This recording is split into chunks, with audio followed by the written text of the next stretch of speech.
Hey guys, Luke here, and welcome back to episode 10 of my Swansea City FIFA 16 career mode. Now this episode, it's going to be a little bit all over the shop because transfer window will wrap up after this episode, well at the end of this episode I should say.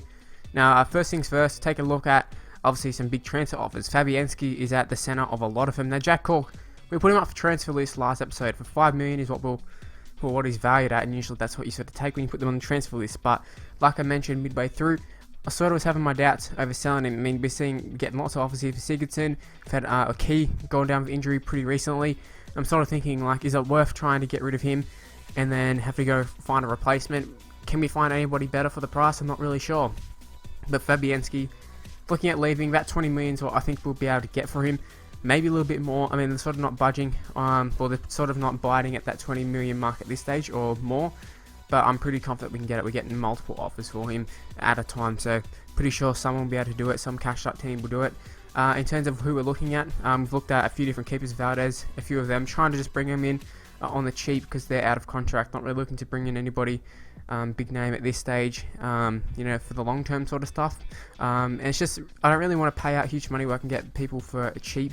If it's just for this season, that's okay. I think there was a guy called Kingsley or whatever. We transfer listed a bunch of those sort of players who have no part in our side or whatever. But so we made an offer for Victor Valdez. Now right here, we're offering a contract. That's not because they accepted the offer. They didn't accept the offer.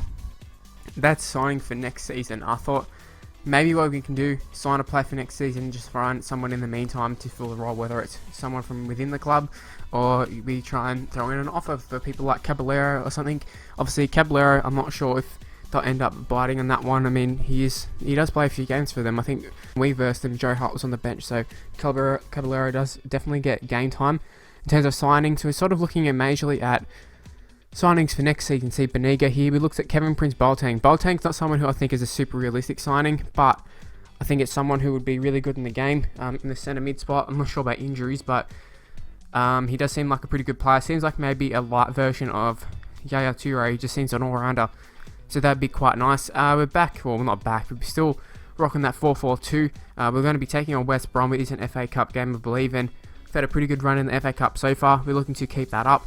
Taking on West Brom, they're not a side who I feel completely threatened by or anything like that. So we'll be looking to maintain our standard in the FA Cup, and hopefully we can progress to the next round. Last time we played them, Rondon was on the bench, so it looks like they're taking this game a little bit more serious than the last one, which I'm not sure why they wouldn't take our game serious because we've been playing pretty well this year.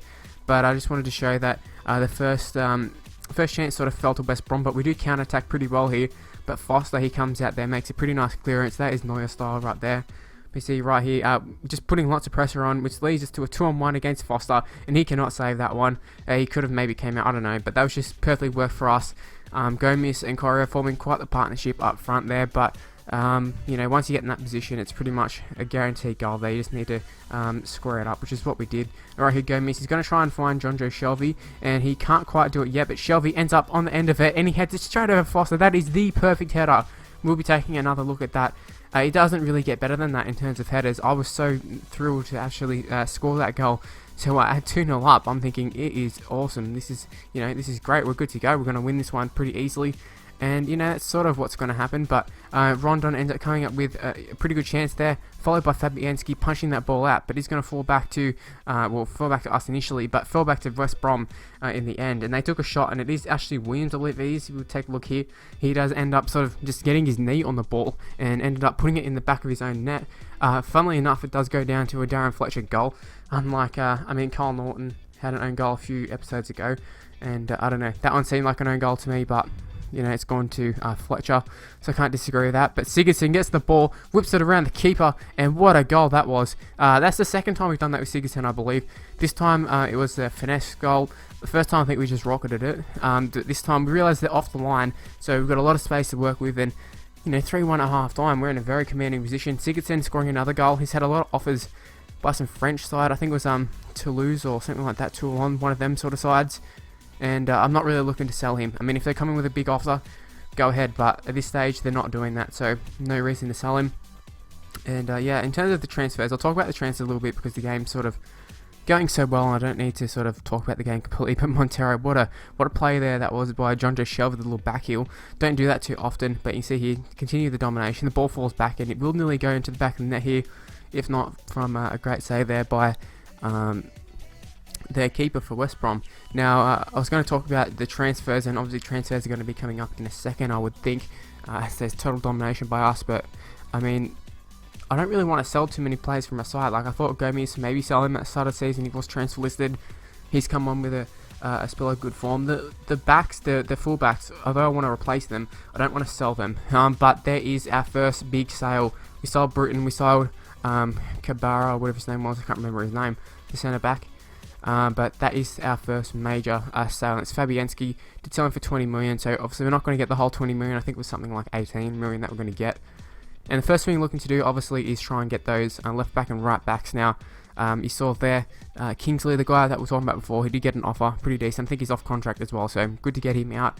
You can see here all the pre-contracts that we signed: a right back, we signed a goalkeeper, and we signed Benega, the centre mid, the cam. Victor Valdez is someone we're going to accept, I believe, straight away, sort of thing. We want to get him in at 80,000, probably a little bit too much, but we've got the cash there, especially Fabianski's sale. Benega and the right back, I don't know how to pronounce his name at this stage, but he is a German right back. Not really sure on at this stage. The right back, I'm also Benega. Would be a marquee sort of player, but I'm not sure we need him. Obviously, Shelby and Sigerson doing a great job. They're the main guys, and I don't know where I'd fit in. I'd fit in Benega. So at this stage, we're going to be stalling that offer until we see what else happens in the transfer window. If worst comes to worst, we can't find anybody else, we'll throw him in there. But yeah, I'm just trying to look up to use our funds at all costs, sort of thing, because I'm not sure if this FIFA will carry over. Well, all the other FIFAs didn't carry over in terms of your budget to the next season, so we probably want to use that Fabianski money as soon as possible. But taking on Sunderland here, I think we had a draw of them at the start of the season. They're one of the first sides we took on, so we're looking to pick up the 3 points here. Hopefully we can do that. We started off very, very well, and John Joe Shelby gets the ball here. I think it's Billy Jones ended up in no man's land, really. We could have went in, taken a shot, because I thought he was going to end up getting it. Now, Gomez here really should have scored that one. He was super close. I mean, when I say really should have scored that, I'm talking as if it was like guaranteed, but that was definitely a tough shot. But just the fact that he got off a pretty solid shot with that sort of position means I thought he could have done it better. Maybe he just needed to get it a little bit further down now. He should have scored again there. Corio did great work to make that little bit of a run, cut back inside, and then get the pass off, lay it off to Gomez, who came through and should have blasted it or maybe finessed it, I don't know, but we should have scored, which gives the opportunity to Sunderland. They should be scoring here, and they don't. I found the computer does miss quite a lot of those sort of chances. That I don't think they've actually scored one of those goals against us, which is interesting.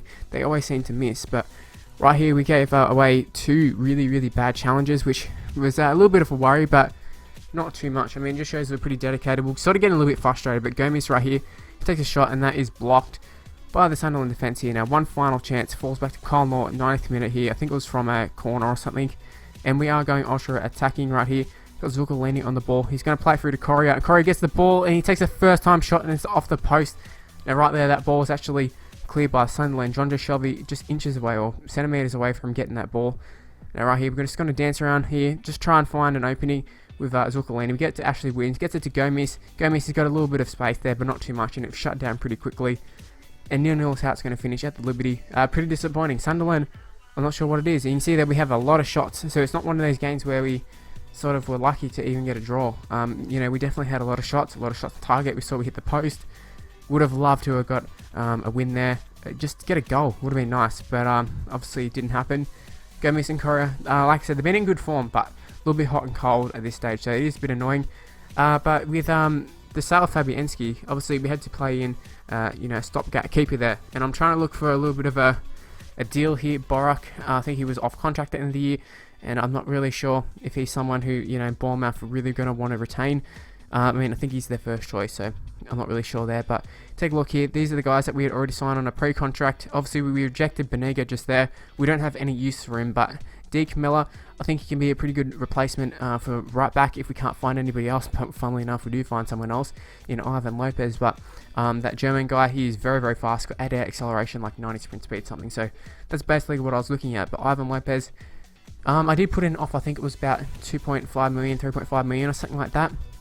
Didn't scout anyone over because I don't have enough time to scout these players. We've only got, you know, not very long, a day or so, plus, you know, all those hours in between, so we don't have time to scout players. But see there, 3.8 million for Ivan Lopez. I think that's a really, really good deal for him. I don't know exactly his rating. I know it's in the 70s, and I know he's pretty, he's got pretty decent pace, that sort of stuff, and I think he really fits in our squad. Just based off other FIFAs and based off like Football Manager and stuff. Didn't look at his like potential or anything like that because I'm not doing that for this series. I can see that another big offer we had was for John Joe Shelby. It was 20 million for AS Monaco. We rejected it flat out. I think we could have got something pretty good for him, but we don't want to do that. And Ben Davies from Spurs, I think he actually used to play for Swansea. That's why I was looking for him. I was looking for some Welsh players. We want to get those Welsh players in, the Joe Allens and that sort of stuff. Love to bring them back to the club, but we've got the right back, we've got the left back sorted, we've got Ben Davies and that sort of stuff. I don't think he's officially signed yet, but he will. And Rob Green is someone we're looking at for the goalkeeper position. We've also looked at Boric and that sort of stuff, but I think Rob Green is who we're actually going to settle on. See, Jack Cork there's another offer from Spurs, and at this stage I'm thinking stuff here, I don't really want to sell him anymore. But Ben Davies is someone we're going to be signing. 76 rated for a 22-year-old. He's in bad form, but I think we can work with that. He's Welsh. We had to pay a little bit overs for him probably, but we've got the money there and we had to use it, so that's the reason for that. Now Rob Green, we are going to pay about 1.5 million for him. I'm not sure what his rating was. It was a little bit of a gamble. Douches we could have got for on a loan, I think. It was just pretty much just looking for anybody who would sign because we're in desperate need. It's coming down to the final hours of the transfer window, so just looking for anybody. And we did sign, we're looking at signing Kozak from Aston Villa, and we're also looking at signing Tim Cahill. Tim Cahill, not really because he's like a super good player, just for, I just kind of want Tim Cahill, want an Australian in the side, and I thought he could do the job if needed, if worst comes to worst. And Kozak there, we offer a contract to him as well. I think we're going to sign him for about 3 million, Tim Cahill for 400. So I think there's some okay bits of business there. Kozak, he's not a huge name or anything, but he is a target man. We want to back up for Gomez. Obviously Gomez is a good player, but when it comes to him having a break, means we have to change our style completely. So I was hoping that Kozak can just be that other target man sort of player that we can use pretty well. In terms of all the transfers, you can see all the transfers here. Us at Swansea, we had the most ins and outs for sure, but see that huge deal right at the end there. We saw Courtois go to Bayern. It doesn't make sense to me. I don't get it. They've got Neuer. Just one of those stupid things on FIFA, but you can see all the ins and outs of our transfer window, and because it's just slammed shut. But see that I think we've made some pretty good signings. This one brought in Valdez for next year. For this season, we've brought in Rob Green. We've got a right back and a left back, and I think that's all we've actually signed this transfer window. But it pretty much, it stopped all the leaks in our defence, in my opinion, and just all the holes in our side. I think we're a pretty balanced side, in my opinion, now. Not that we were terrible before, but I think we're just a lot better now. With that, with all the new signings came some new trainings. Now we're going to be looking at training the left back and right back. We've invested in them, and we're looking to try and get the most out of them. Now they've got pretty okay pace and that sort of stuff. It's just more getting their marking, interceptions, and that sort of stuff all good. So that's what we were doing. I'm not going to be showing it all the time or anything like that, so don't expect me to show training all the time, but just wanted to show that time because before we'd just been going with the strikes and that sort of stuff, and we will be using them. We'll be still training strikers like Correa and Gabriel and that sort of stuff, but just not right at the moment. Now this is going to be the debut for a few players. We saw both the right back and left back, as well as Kozak as well will be making his debut in the strike position. I'm not really sure on how he'll go, but hopefully he can come in and do the job. 3 million paid for him, don't think that's too bad. And Davies was actually 5.5 as well, so pretty okay deal with that. Kozak got a little bit unlucky there. Another day would have stayed on his feet there, but doesn't look to be the most agile person, so we didn't do too much research on him. We just sort of put in an offer because I know he's a bit of a target man. But right there, he misses an open goal. It's very much computer-like. If that was the computer, I think they would have missed that one, and we actually in fact missed that goal as well. So that was really, really annoying, and I was sort of thinking, have I bought a dud here? Is this going to be a flop? I don't know, because it takes another shot there and it's way over the bar there. So he's had a few chances this game and he's not really done much with it, so that's a bit disappointing. And Crystal Palace are a side that have thrown some warning signs at us in previous games. We sort of been able to put up with them and get a draw or whatever, but we're sort of feeling a little bit threatened this game. We're not playing a full-on full-strength side due to the fact that Gomez isn't playing or whatever, but we kind of just wanted to play Kozak, so we could have played Gomez or whatever. And I think they hit the bar just before, which I didn't mention, just before half-time as well, so that was quite lucky for us because I think that was going in. And another one making their debut is Rob Green as well, but Gabriel, he wins the ball here. That we really should have done a lot better, should have Crystal Palace, but what a shot that was by Gabriel. That's just a little bit of magic there, individual skill right there.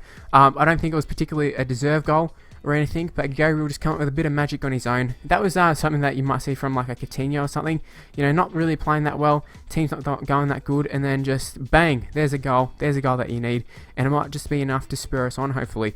But Crystal Palace, they aren't going to let up, and like I said, I think they've been a pretty good side this game. I think they've probably arguably been the better side, but Zaha here just burns Davies, and Davies out of position, that sort of stuff, went in and just got turned, and right here it's going to lead to a corner, and it will be Dan, I think it is, who ends up with the ball there, and Dan just bangs it in. I think it was maybe an overhead kick as well, so that was pretty interesting. It wasn't actually Dan, it was Ward. I don't know why I thought it was Dan, but Ward with a pretty nice goal there, and that's how it ends. It ends 1-1, so I can't say I'm disappointed. You see that we had a few shots, they had the same amount of shots, they had more on target, but looking at the stats, it's a pretty even game. But like I said, Crystal Palace could have easily won that game, and I mean, we easily could have won that game. Wouldn't be no complaints from me, obviously, because you know we want to win. But if Palace had won, probably no complaints on my end. We just weren't good enough. But you see there, we are actually in 7th spot now.